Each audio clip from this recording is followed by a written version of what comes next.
Hello everyone, I am Karna Patil. Welcome back, and in today's video we are going to talk about sleep patterns. So I will start with few questions. Does this happen to you that you are lying in your bed for few hours but you are not getting sleep? Do you know how much sleep is actually essential for you? Do you know what happens while you are asleep? Do you know about sleep cycles, sleep stages, and sleep patterns? If you want to know all about it and you want to know the beautiful and simple techniques to get that enough sleep, then watch this video till end. Let's understand a bit more about sleep.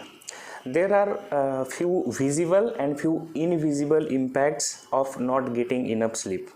Visible impacts are like not feeling fresh when you wake up in the morning, frustration, anger, sometimes you are not able to concentrate. These are some visible impacts of not getting enough sleep, and there are some invisible impacts. So we'll come to it, but for that we'll need to understand a bit more about sleep. What are stages of sleep? When you get sleep, what actually happens? So I will explain that in a bit more detail, and invisible impacts of sleep. There are actually 5 stages of sleep, mainly divided into 2 categories. One is REM and another is non-REM. So what is REM? REM is rapid eye movement. Even if you are sleeping, your eye movement happens very rapidly, that is called as rapid eye movement, and rest of the stages are called as non-rapid eye movement.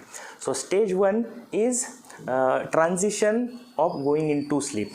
Here you are aware about all the surrounding, what is happening, and you are slowly going into sleep. Stage 2 is your heartbeat slows down, your breathing slows down, and this stage is also called as light sleep. Then comes stage 3 and stage 4. These two stages are called as deep sleep or delta sleep as well, and it is not very easy for you to wake up during this deep sleep stage. So what actually happens when you are into this deep sleep stage? Your memory consolidation happen. Whatever you have learned, studied during the day, it goes into your long-term memory. Whatever is important for you, it goes to long-term memory, which is permanently stored, and you can recall it later whenever it is required. So especially for students, they think many of the times that they can study more and they will have very less sleep because they want to put more time for studying. But there is a side impact of this. If you want whatever you have studied, whatever you have learned, that stays with you for a long time, then the sleep is essential. This memory consolidation happens only during your deep sleep. One more important thing happens when you are into deep sleep is your body releases growth hormone. This growth hormone, it helps to grow tissues, it repairs your body, it energizes your immune system. Brain detoxifies as well during this stage. So this deep sleep is very important. Then after this, the fifth stage is REM, which is rapid eye movement. In this stage, actually your eyes they move rapidly. Dreams happen in this stage. When you are into REM stage of sleep, brain sends a signal to your muscles, and your muscles kind of get paralyzed. Why this happens is because if you are, let's say you are watching or seeing a dream, you should not act during that dream. That's why your muscles are paralyzed. In some disorders, people actually act in their dreams. So if something is coming in front of them, they will wake up or they will try to fight back. But in normal cases, your entire body muscles are paralyzed, so you cannot move at all even if you see something. So sometimes you might have seen in your dreams that you want to do something, but your hands, legs, they are not moving at all.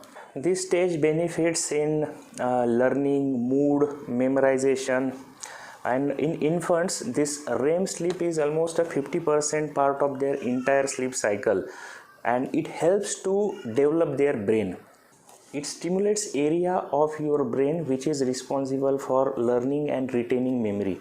Few experts believe that REM stage helps you to process emotions and solidify few memories. So when you go to bed and sleep process starts, you go through these 5 stages of sleep.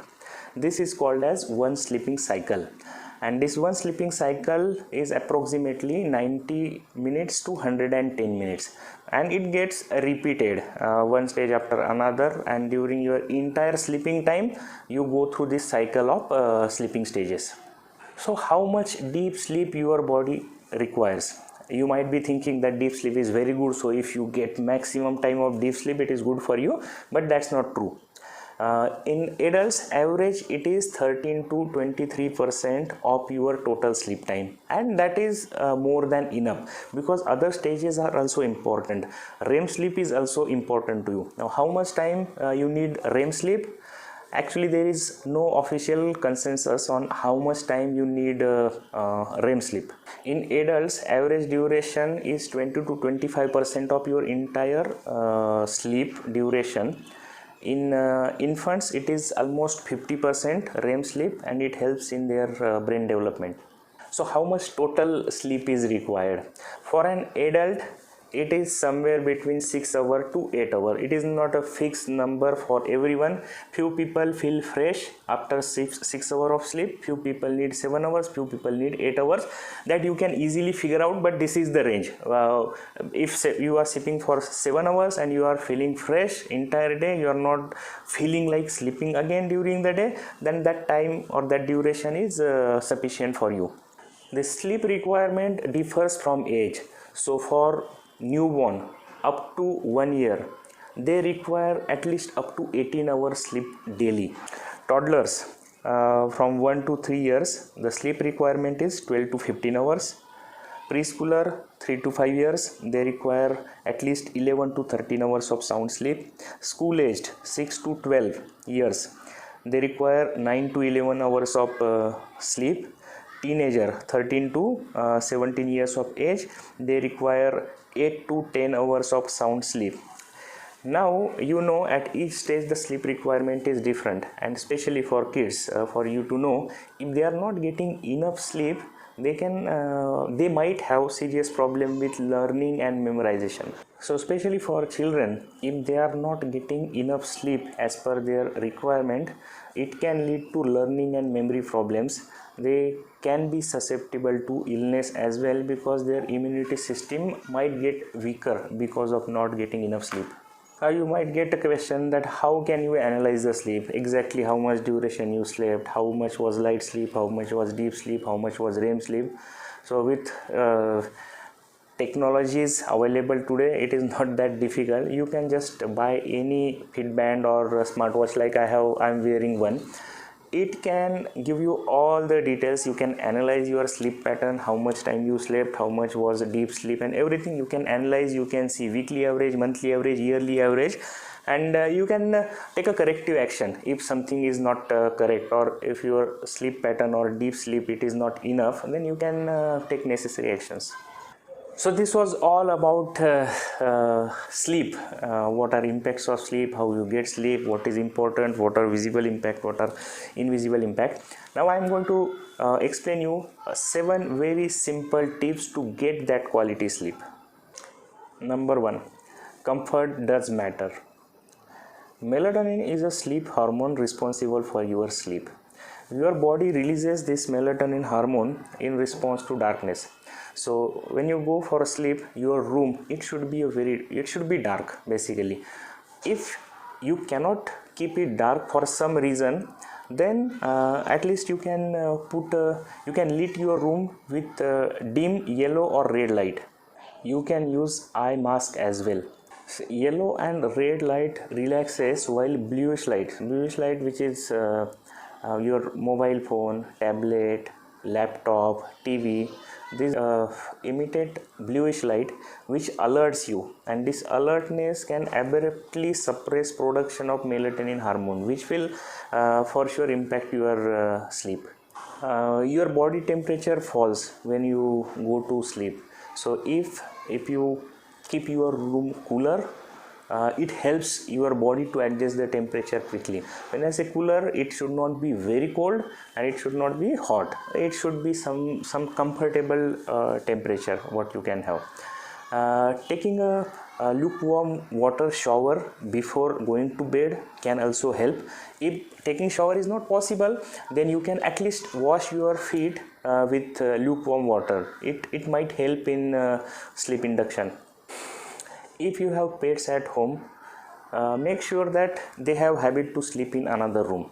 I know if you have pet, of course you love your pet, but if your pet sleeps with you, there are chances that you might wake up in middle of your sleep. And as you know how our sleep happens, sleep stages go through one after another.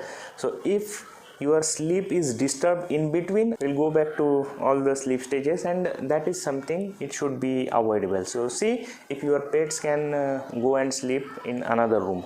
Use cotton sheets on your bed. Cotton is comfortable and it helps you to self-regulate your body temperature. Number 2, bed is for sleeping. Your mind makes connection to everything. Just for example, if you go to a cinema hall, you expect that you are going to sit relax for next few hours and going to have some entertainment. If you are going to some meeting, then you expect some discussions, presentations, some action items. I hope you are not expecting entertainment here as well. So the point is, your mind makes connection with the thing. So when you go to your bed, your mind knows now you are here for sleeping. That is the connection. That connection you need to establish. So how to do that? Make sure that you are using your bed only for sleeping. You are not eating on your bed, you are not working with your laptop on your bed, you are not watching your mobile while you are on your bed. So basically when you go to bed, you are ready for sleeping. These gadgets like your TV, mobile, tablets, laptop, they all radiate bluish color. So this color is alertness for your body, and it will seriously impact your sleep cycle. So do not use it while you are in your bed. Now phones, if it is must that you need to have your phone nearby or you might get emergency call, then you can keep it, but there are now advanced functionalities available in your phone as well. You can put it in do not disturb mode. There are customized do not disturb modes also available. Like if someone is calling you twice, the first it will not go through, the call will not go through, the second one the call will go through. But for sure you need to keep your message alert on silent, and if it is must for you to use your mobile phone, then there are eye protection mode which turns your mobile screen to a pale yellow color, and that doesn't really interfere with your sleep. If you are lying in your bed for 20 minutes and if you are not getting sleep, get out of the bed. There is no need to just lie on your bed and wait for sleep. So rule of 20 minutes. If 20 minutes you are not getting sleep, get out of your bed, do something. When I say do something, it can be a light book reading, or keep your list of boring things ready. There will be few important things which you wanted to do, but those are boring, and that's why those are pending. So do those boring things. If you want to watch TV, but don't watch it in your bedroom. If you want to watch TV, watch some pending documentary or something boring which you wanted to watch, which is important. And then when you feel sleepy, then you can go to your bed again. Finally, bed means sleeping. This is the association you need to have. If you want to associate one more thing linked to bed, you can do that, but only one additional thing. I think you guys are smart enough to figure that out. Number 3, maintain your sleep cycle. Sleep cycle is you need to go to bed at the same time and you need to wake up at the same time. Sleep is something which cannot be forced. It comes automatically. So if you find it difficult to sleep on a particular time, you can what is in your hand to wake up on the same time, it is in your hand. For example, you set your wake up time as 6 or 6:30 or 7. Let's assume 7. So whatever time you sleep, let's say if you sleep at 11, 12, 1, 2, 3 a.m., doesn't matter, you should wake up at 7. That is in your hand. So when you start doing it in 3-4 days, you will see that your wake up time is fixed and you will start getting sleep as well on time. So your body will demand how much sleep it requires basically. Another thing is avoid these daytime naps. What happens is, if you sleep during daytime, then it interferes with your sleep cycle.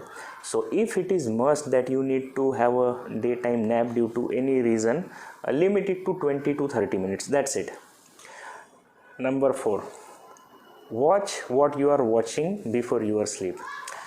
Before just before your sleep, don't watch any movie or series which is very violent, horror or suspense. It will stimulate your mind.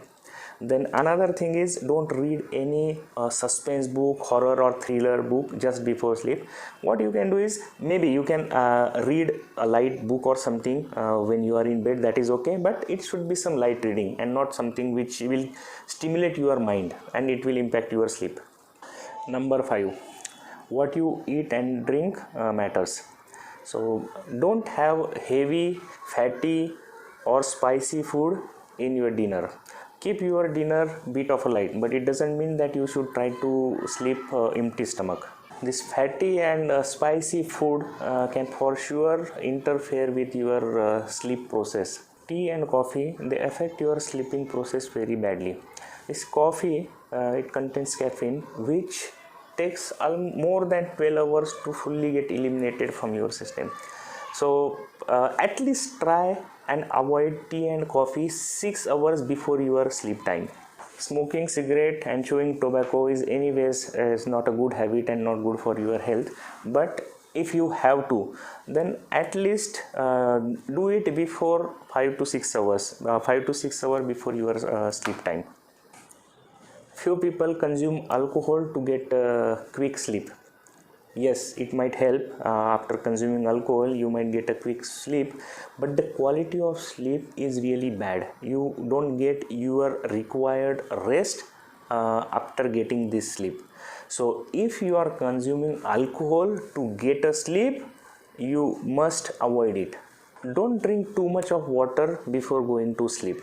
You can drinking water is essential and is important actually to keep your body hydrated. You can do that for during entire day, but from evening time you can cut down your water intake, and especially 1 or 2 hours before sleep you should not drink too much of water. You might end up waking up in middle of the night to go to washroom, so that's the reason you should avoid it. Having a glass of warm milk before sleeping might help in sleep induction. Number 6, exercise and meditation. Exercise is anyways required for you to be physically fit, but if you exercise regularly, it helps in your sleeping cycle as well. So if you are not doing a very regular or full exercises, at least do something, jogging or brisk walk in the morning. The best time for exercise is morning or afternoon. Do avoid doing exercise in late evening, because it stimulates your body and it can impact your sleep cycle. One of the reasons for not getting sleep on time, even if you are in bed, is a continuous thought process and sometimes negative thoughts as well. So meditation helps a lot in that. Meditation basically helps you to flush that garbage out of your system. So doing regular meditation calms you down, and you can avoid those overthinking while you are in your bed.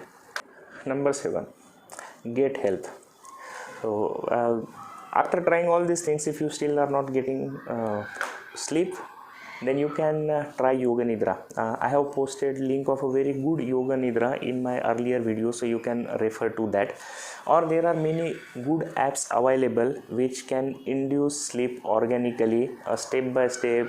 They will tell you about thinking positive or thinking whatever your dreams, those are kind of coming true. So when you sleep with this positive thought, you are most likely to wake up as well with positive thoughts. So either you take help of those Yoga Nidra audio or video or some apps, or you can try it by yourself. While you are in bed, try few deep breathings, long and deep breaths, and think a few positive things which happened throughout the day or in last month or in 1 year, or what are your dreams, what you want to achieve. Just think, imagine that those are coming true, and with this, if you get a sleep, that sleep will be for sure a better sleep as compared to others.